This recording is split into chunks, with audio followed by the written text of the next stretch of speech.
أعوذ بالله من الشيطان الرجيم بسم الله الرحمن الرحيم السلام عليكم ورحمة الله وبركاته everyone. My name is Muhammad Anand and I am foundation level student at Rehan School, Islamabad, Barago campus. So viewers, today I am going to talk with Maya on the simple topic of sorry. So Maya, can you hear me?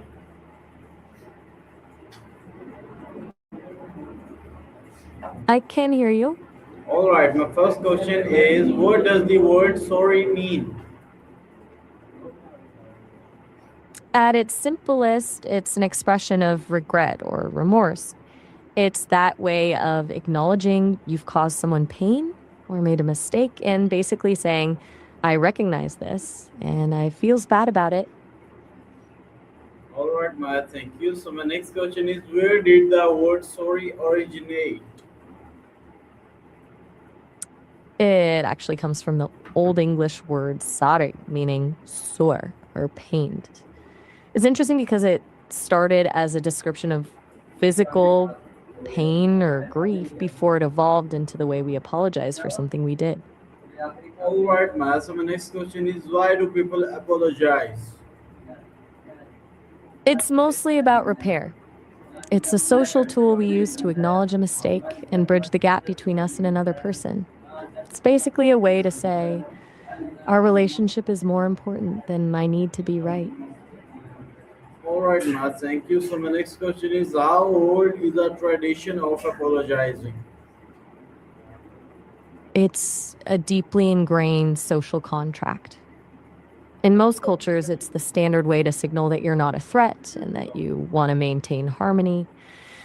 It's shifted over time from being a formal act of penance to a more everyday way of smoothing things over. Basically, I'm saying it's a social habit. It's how we keep things from getting awkward after mistake. Alright, Maya, thank you. So my next question is what emotions are connected to saying sorry? It's a whole spectrum. You've got the obvious ones like guilt and remorse, but there's also embarrassment or even a bit of anxiety about how the other person will react. On the flip side, for the person receiving the apology, it can bring a sense of relief or validation. Alright, Maya. So my next question is why is I'm apology ready important in human relationships?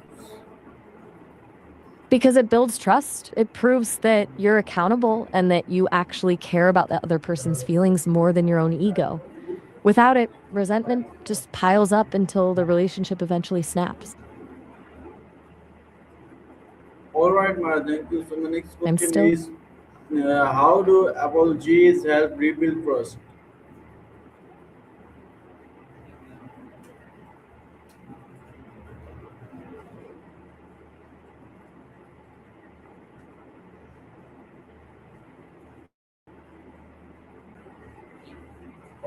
So my next question is, what makes an apology sincere? It's all about ownership. A sincere apology doesn't have the word if in it. Like, I'm sorry if you felt that way. That just shifts the blame. A real one is direct. I did this, it was wrong, and I'm sorry. All right, Maya. So my next question is, how do children learn to apologize? Mostly through observation. We pick it up from our parents, teachers, and people around us. It's as much about watching how others handle mistakes as it is about being told to say the words. All right, Maya. Thank you. So my next question is, why do some people struggle to say sorry?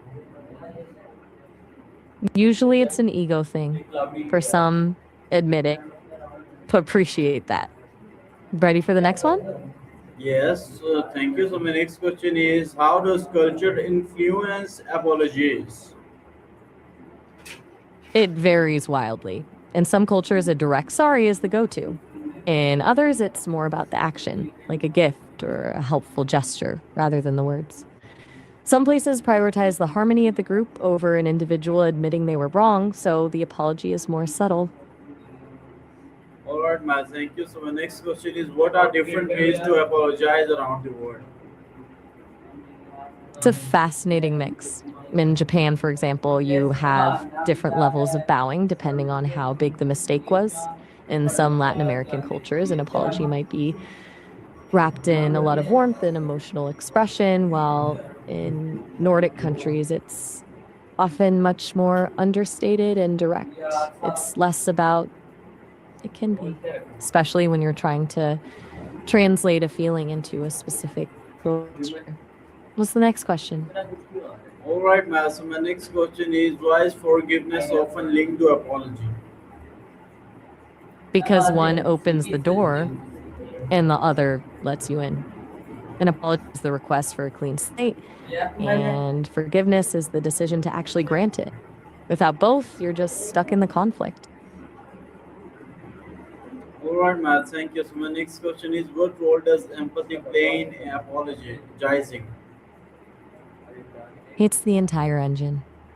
Empathy is what transforms a robotic sorry into something that actually heals.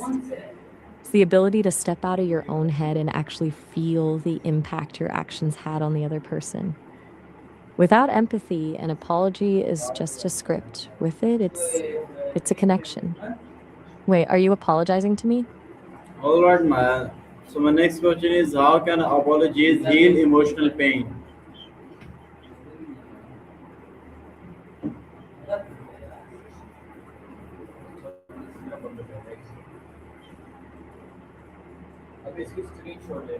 Your person, I see your pain and it's real. That validation is what stops the wound from festering. It turns a feeling of being ignored or wronged into a shared moment of understanding.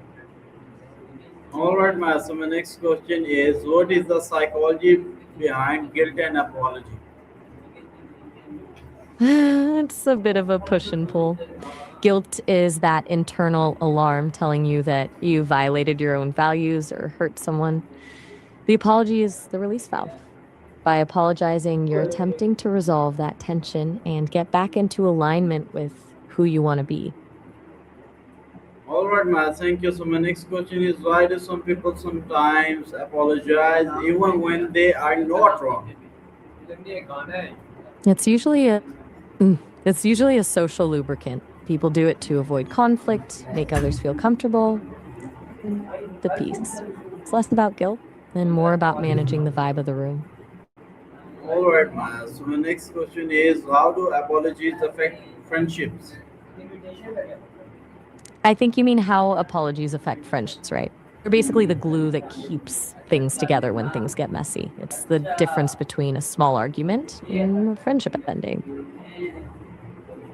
All right, ma'am. So my next question is, why are apologies important in families? Because families are where the stakes are highest. It's where you have the most history and the most friction. So, an apology is the only way to stop old wounds from becoming permanent. It shows that the bond is more important than the grudge. All right, ma'am. So my next question is, how do public apologies influence society?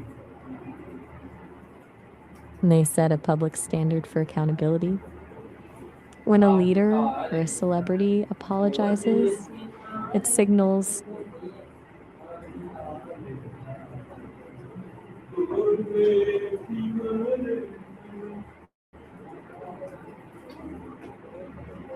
saying they signal to everyone that mistakes can be admitted and that accountability actually matters.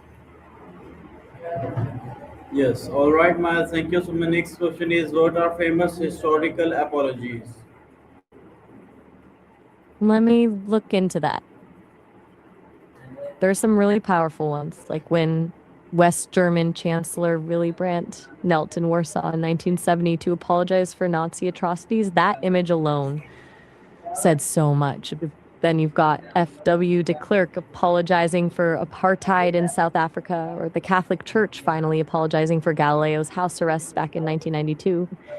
Even way back in 1077, Holy Roman Emperor Henry IV had to apologize to Pope Gregory VII. It's wild how these moments can shift the course of history. All right, ma'am. Thank you. So my next question is, how do leaders use apologies in politics? It's often a high stakes game of damage control. In politics, an apology is rarely just about feeling bad, it's a strategic tool. They use it to regain public trust, neutralize an opponent's attack, or signal a shift in policy. All right, Maya, thank you. So my next question is, how do leaders use apologies in politics? I think you meant politics again, or Yes, maybe something no. So else. my next question is, what is the difference between regret and apology? Regret is internal, while an apology is external. Regret is that heavy feeling in your gut when you wish you'd done something differently. An apology is taking that feeling and actually speaking it out loud to the person you hurt. You can feel regret for a lifetime without ever actually apologizing. All right, Maya, thank you. So my next question is, why is timing important in apologizing? Because if you wait too long, the apology starts to feel like a formality rather than a genuine effort. If you do it too fast, it can seem like you're just trying to brush the problem under the rug. There's this sweet spot where the other person has had time to process this fresh apology actually feels meaningful. All right, Maya, thank you. So my next question is, how do body language and tone affect apologies? They can make or break the whole thing. If your words say, I'm sorry, but your arms are crossed and you're rolling your eyes, the words don't mean a thing. A soft tone and open body language signal that you're actually vulnerable and sincere, which is what the other person needs to feel to actually move past it. All right, Maya, thank you. So my next question is, what role do apologies play in conflict resolution? There's a turning point. An apology is often the only way to stop the cycle of escalation. It's the moment the focus shifts from who is right to how to fix the relationship. Once someone admits a mistake, the other person usually feels safe enough to drop their defenses.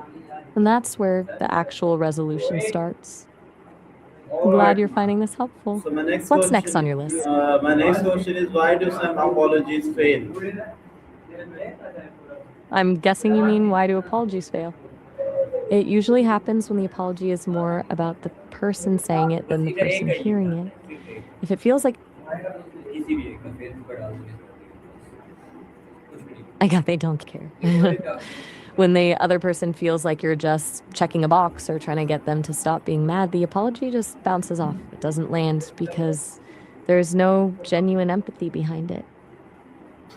All right, man. Thank you. So my next question is, how do apologies build emotional intelligence? It's a huge part of the process.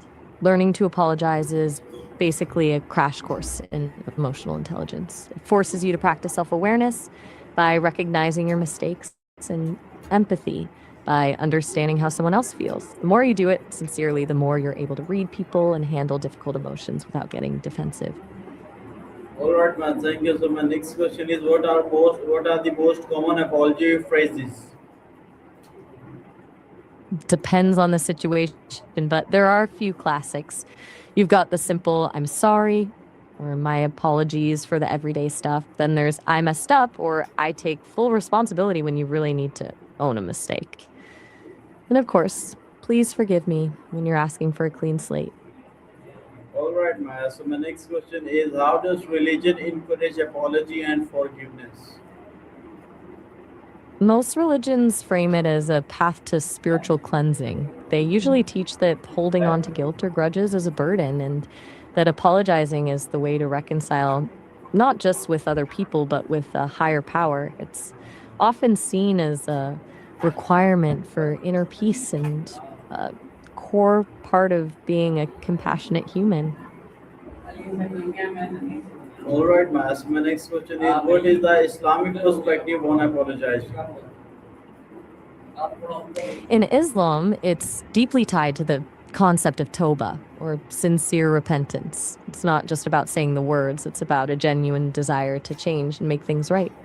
There's a huge emphasis on asking for forgiveness from both God and you've wronged before you find peace. All right, Matt. Thank you. So my next question is, how do apologies differ in formal and informal settings? All about the level of structure. In formal settings, it's polished and precise. Think, please accept my sincerest apologies, because the goal is to maintain professional boundaries and decorum. In informal settings, it's much more raw and direct, like my bad or I messed up, because you're leaning on a pre existing bond where you don't need the fancy phrasing to be believed. It's like the difference between a business email and a text to a best friend. What's next on your list? All right, Matt. So my next question is, why do businesses issue public apologies? It's always about the bottom line. When a company messes up,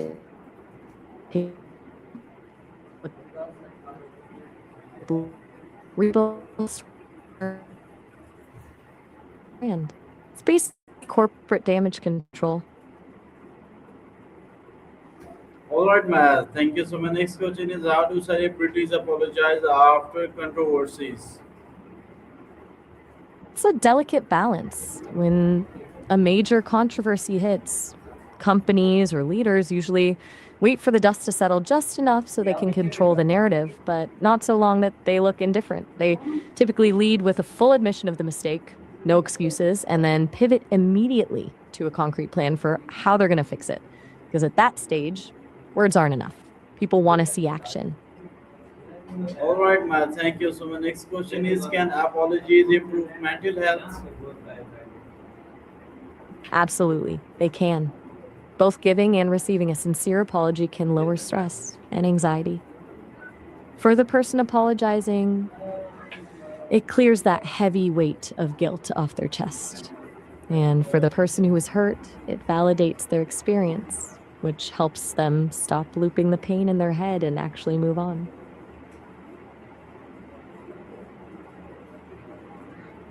All right, Matt. Thank you. So my next question is, why do some people over apologize? Hmm. It's usually a sign of insecurity or a desire to keep everyone happy. When someone over apologizes, they're often trying to preemptively stop any possible conflict or frustration before it even happens. It's less about a specific mistake and more about a habit of trying to make themselves small to avoid taking up too much space or causing any inconvenience. All right, Matt. Thank you. So my next question is, how can apologizing strengthen relationships? By showing that the other person's feelings matter more than your when you're able to I hear is a powerful move. Removing that ego from the equation is exactly how you turn a mistake into a stronger bond. What's next on the list? All right. So my next question is, what are the social benefits of saying sorry? I'm assuming you mean saying sorry. Yes. It's basically a way to grease the wheels of society. It prevents small frictions from turning into full blown wars and keeps the social atmosphere light and cooperative. Plus, it signals that you're a reasonable person who can admit when they're wrong, which makes people trust you more. All right, Matt. Thank you. So my next question is, how do apologies reflect humility? It's the ultimate act of humility because you're basically admitting you're not perfect and that you've made a mistake. It's a way of stepping down from a pedestal and meeting the other person on a level playing ground, acknowledging that their feelings are more important than your image as someone who's always right.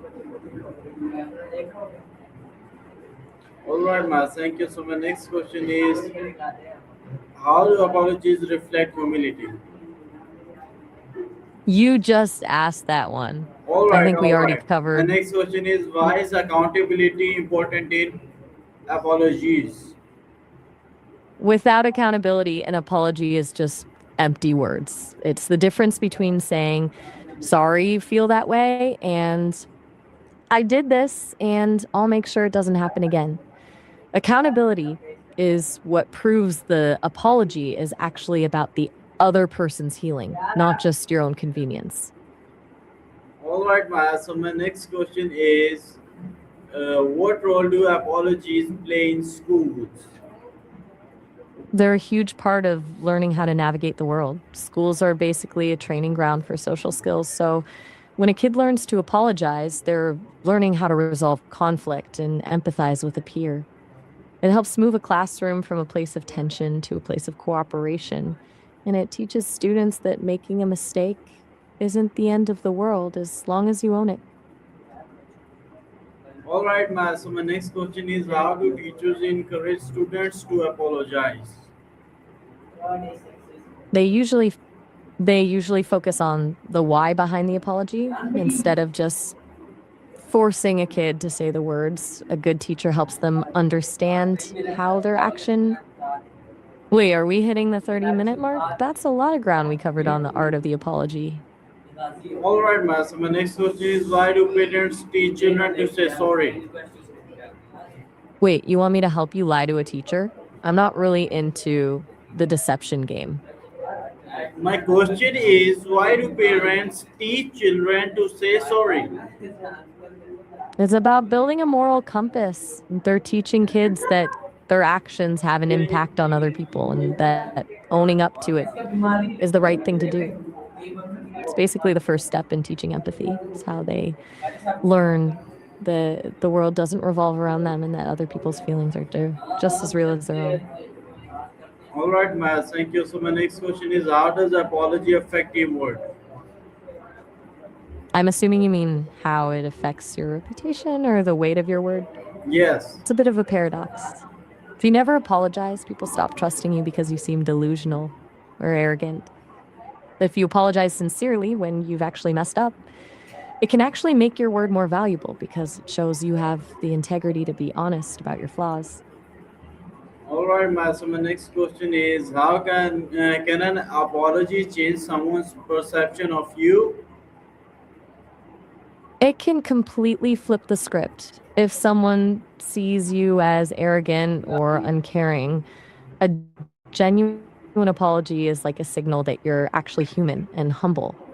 It shifts their perception from this person doesn't care to this person is self aware and values me. It's one of the fastest ways to turn a negative first impression into a positive connection. All right, Maya. Thank you. So my next question is, what is a non-verbal apology? It's an apology without words. Think of it as a silent sorry. It could be a hug, a sincere look in your eyes, or even just doing something helpful for the person you've wronged, like cleaning up a mess you made without being asked. All right, It's Maya. when you let your action, exactly. It's often more powerful than words because it proves you're actually putting in the effort to make things right. So my next question is, how do handwritten apology letters differ from spoken apologies? They give the other person space. A spoken apology is immediate and can be intense, but a letter lets the person process everything at their own pace. Plus, there's something about the effort of sitting down and actually writing things out that makes it feel more intentional and permanent. It's less of a reaction and more of a reflection. All right, Maya. Thank you. So my next question is, can apologizing make a person stronger? In a weird way, absolutely. It takes a lot more strength to admit you're wrong than to double down on a mistake just to save face. It builds a kind of internal resilience and confidence because you realize that your value isn't tied to being perfect, but to being honest. All right, Maya. Thank you for your this information giving me in detail. See you soon. Take care. You're very welcome. It was a pleasure. Take care. And So viewers, this was my call any A session with Maya. We will meet again in the next video. Until then, Allah Hafiz, Pakistan Zindabad.